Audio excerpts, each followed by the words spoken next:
Il y a une espèce de constance en ce moment dans le travail de nombreux jeunes artistes autour du jeu et donc du détournement, de l'appropriation.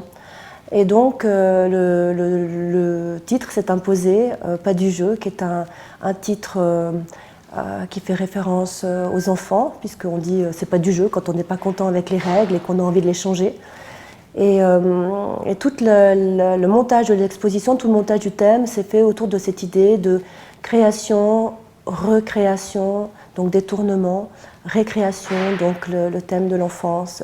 Et après, il y a toute une déclinaison de choses autour.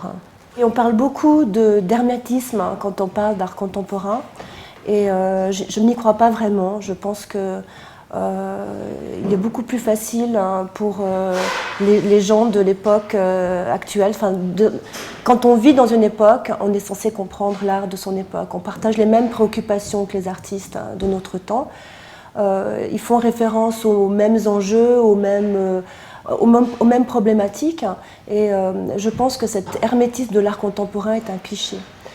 Donc, pour essayer de casser ce cliché, de casser cet a priori qui existe, j'ai voulu effectivement donner une entrée qui est l'entrée du monde de l'enfance, qui est une entrée par laquelle tout le monde est susceptible de comprendre, enfin de se laisser toucher en tout cas. Et puis, à partir de là, d'amener le visiteur, le public, à entrer dans la démarche de chaque artiste. Et chaque démarche est très différente. On est là vraiment vers une multiplicité de démarches, qui est un peu aussi le propre de l'art contemporain. Le choix s'est fait d'abord en fonction du thème.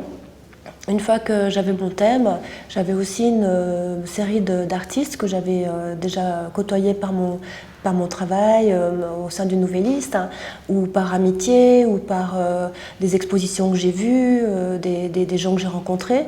Donc il y avait comme ça un noyau d'artistes et la chose s'est construite comme ça autour d'un noyau, doucement, en élargissant.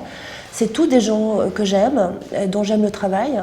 Et je crois que c'est important, quand on fait une exposition, d'être capable de défendre les travaux qu'on présente et les artistes qu'on a choisis. Et faire des expositions, c'est effectivement une vieille envie. Je pense que tous les historiens de l'art, quand ils commencent, ils ont un peu cette envie-là, d'intégrer un musée, une institution, de présenter les choses, et pas seulement d'être des historiens de l'art de papier. Donc oui, il y a une pente naturelle. J'ai eu un énorme plaisir à le faire. C'est une première, j'espère qu'il y en aura d'autres.